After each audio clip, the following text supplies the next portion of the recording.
We got it going on with live entertainment at its best, as well as you out there. If you've been asking for it, go to the bone without being watered down. The big demand is back. And today, it don't mean a thing if it ain't got that icy ice Metroworld swing.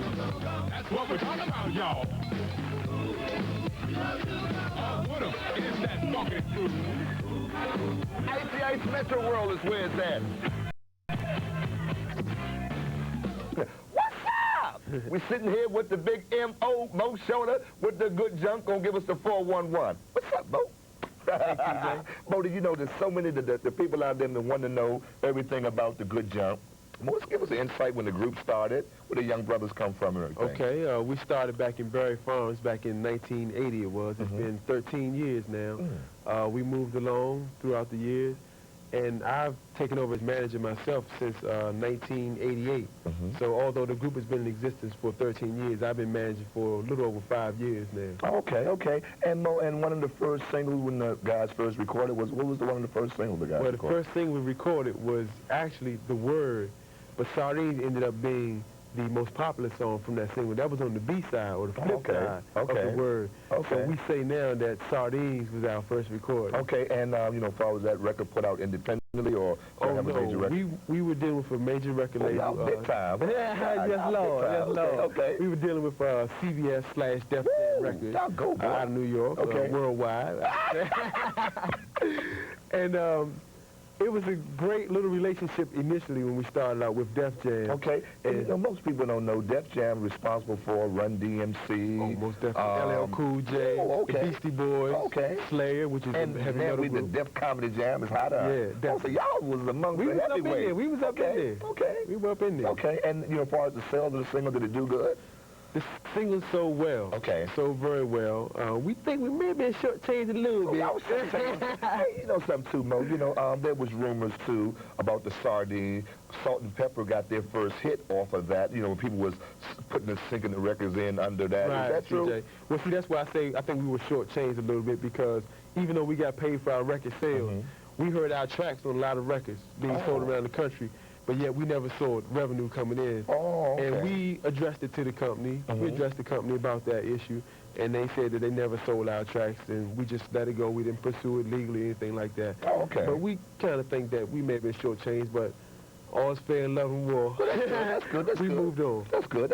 Hey, but Mo, I know it's a challenge, and challenge just managing young guys such as Junkyard, or is there a challenge? Most definitely there is a challenge. They try to see you too heavy, you don't get heavy. I'm got a piece of this for you, baby. Hey, I think you know, man. I think, it is a big challenge managing young guys.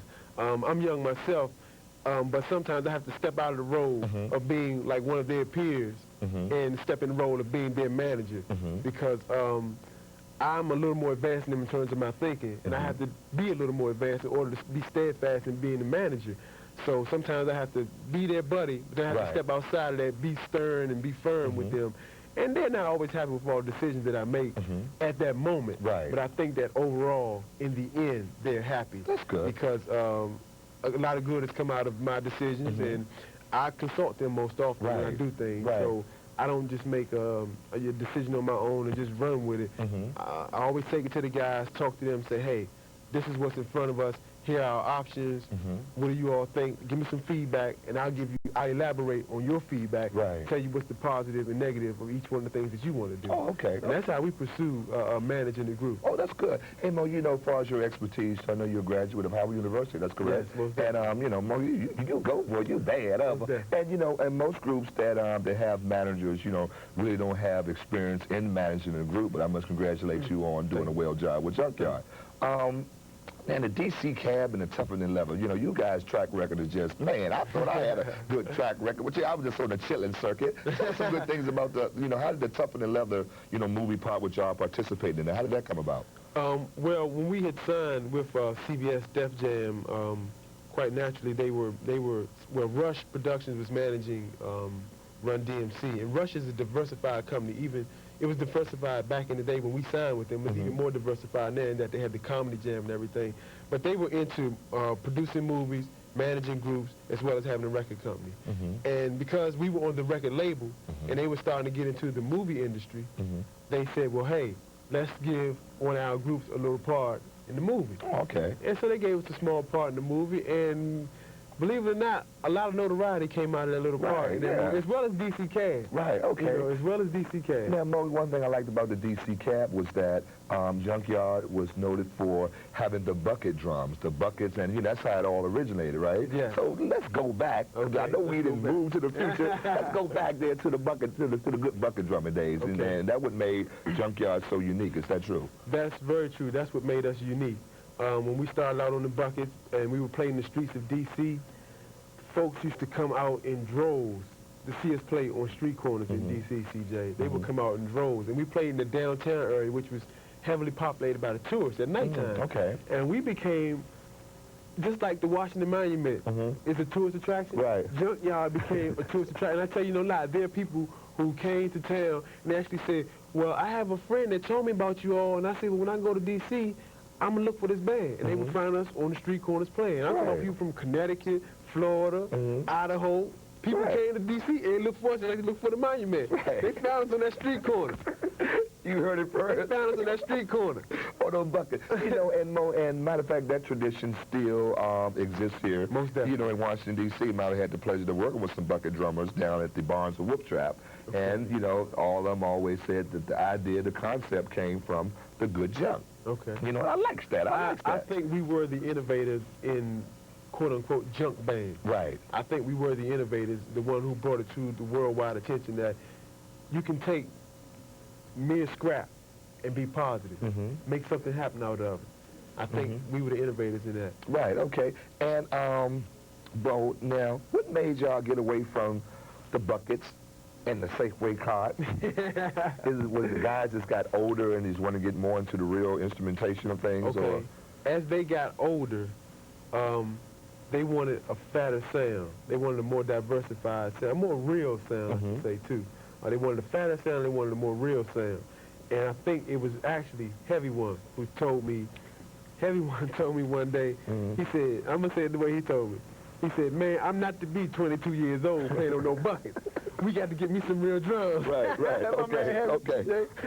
And so I said, well, Willie, I understand what you're saying, because at the time he was 21, approaching 22. Right. I understand what you're saying, Willie, and we're going to work on that. Okay. And the rest of the band put pressure on me. They said, man, we want a guitar player, we want this, we want some bigger keyboards. We had money. So I said, okay, let's do it. So the summer of 1990, we went to the music store. We bought everything all at one time because we had the money. Right. We've been making money. We bought it all. We came out with a new sound system at the same time. We came out with a new sound system and real instruments. Sound was fat. It was large. Okay. Everybody loved it. We had people coming to triples every week. I love it. I love it. Hey, we're going to take a quick break. Be right back at you with Metro World All Go-Go TV with the good junk.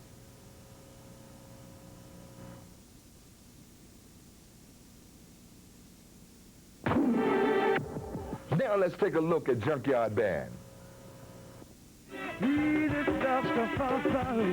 Read it stuff to Johnny. Read it stuff to Joe. Let us get on down. Read it stuff to Fonsa.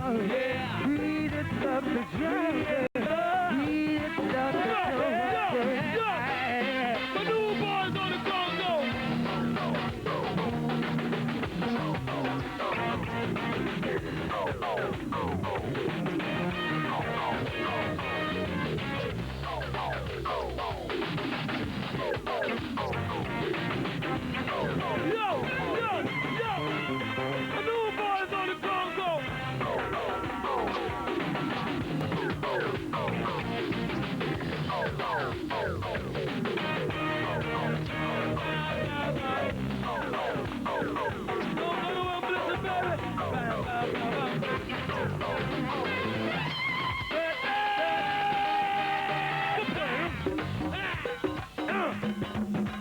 Easy, fellas, easy.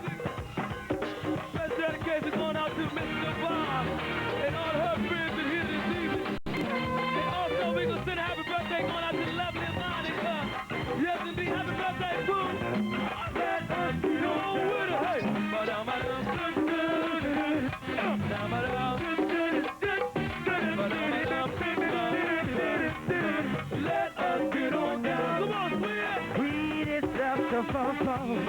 We just love to journey. We just love to do our thing. Yeah. We just love to fall. We just love to journey.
We just love to do our thing.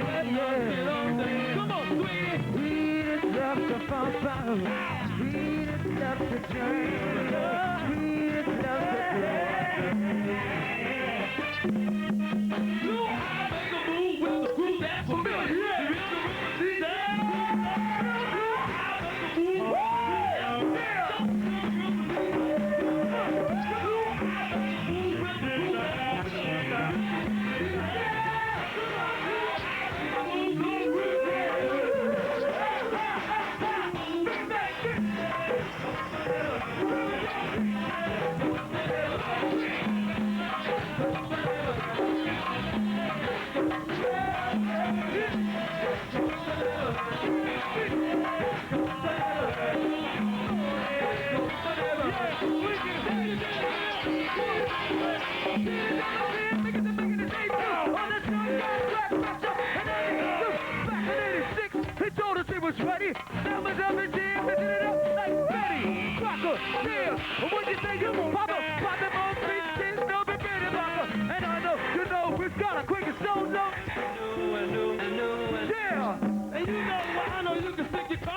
do our thing.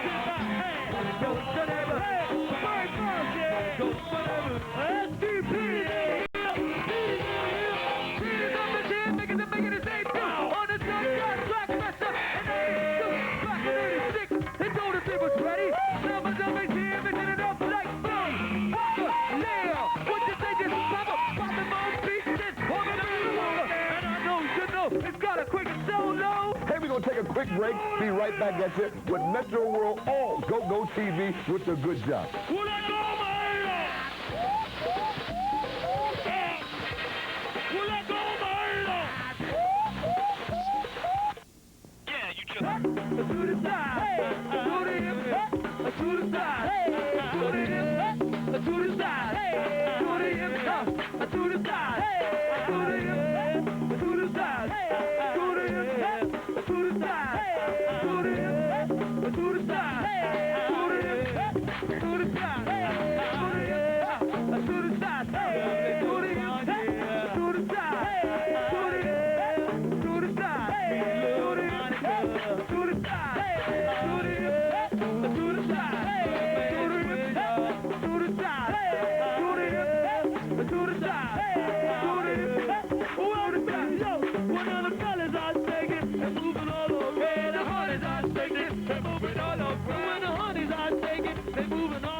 Don't give me too much over there, Mom. I think it's wait a minute. I think it. What you said? I think it's what the scouts that come in the video. Yeah, I think it's what the scouts that come in the video. Also, I think it's what the scouts that come in the video. Yeah. Do the hips, to the side, do the hips, to the side.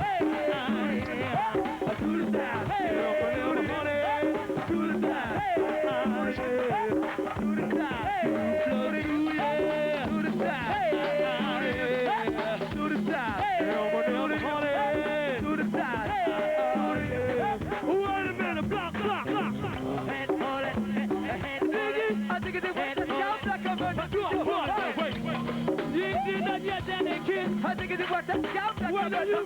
Hold it now, wait. You did not get down there, kid. Yeah. I think it's what the scouts are going to do. Wait. I think it's what the scouts are going to do. Right.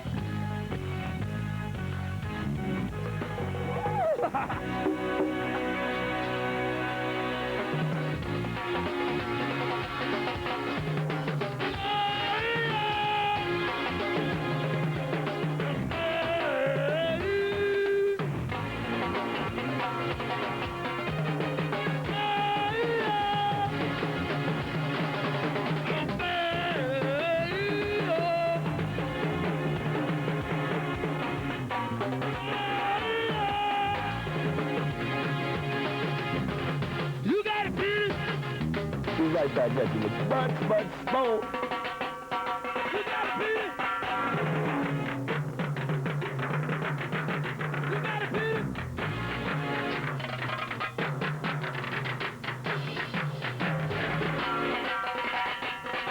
Do the hips, do the side. Do the hips, do the side. Hey. Honey, I say they look good. The photo party, honey, I say they look good. The face like women, I say you look good. The 46 Bob, I say they look good. My baby Brad, I say he look good. Hold your head back. Hold your head back. Down in to the side. We're back with Mo Shorter, the manager of Junkyard Band.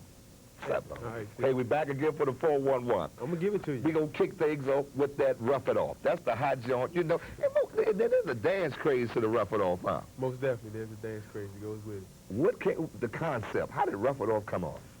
Well, last summer, everybody was running around the city talking about roughing each other off, you know.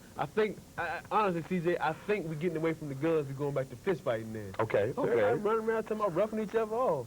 The fella took the concept, ran with it, came up with a nice little song. Okay, and we was talking, you know, that Heavy One's influence was, you know, was real great in that. Heavy One had a great influence on the song Rougher One. As a matter of fact, he actually recorded the song before, we finished recording a week before he passed away. Okay, So okay. the song that's being sold in the stores now Heavy One was performing on that. Playing the drums on that one. Most definitely. Mo, you know, this is a very sad subject for myself. You know, Heavy One's death, did it have any impact on the guy's life in the band and the fans?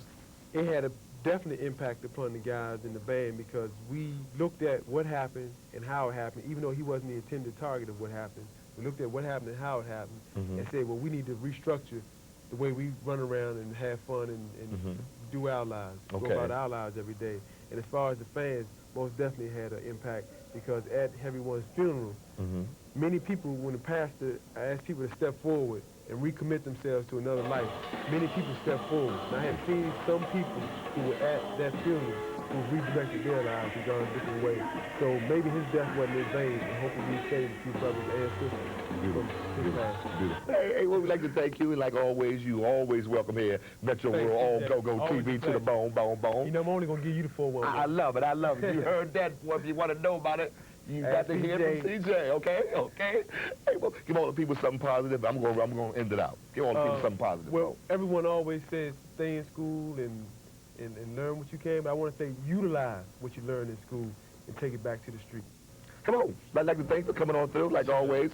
Wish you guys the best of luck. Right. Remember one thing, young people. The key to a successful life is education. Without it, you will be a loser. And check this out. D is for dangerous, R for wrong. U is for useless, G is for gone. S is for stupid, as you can see. If you go drug-free with Metroworld, Icy Ice, all go-go TV. See you next week, because you got the power. Peace.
Rough it all!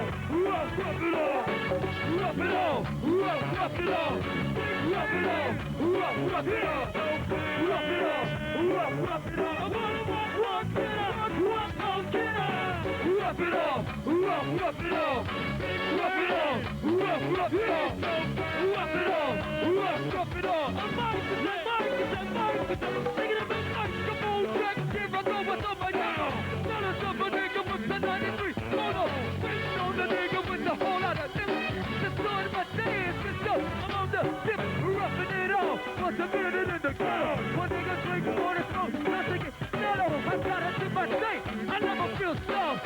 That's the heat, I'm roughing it off. Rough it off, rough it off, rough it off, rough it off, rough it off, rough it off. One more, rough it off.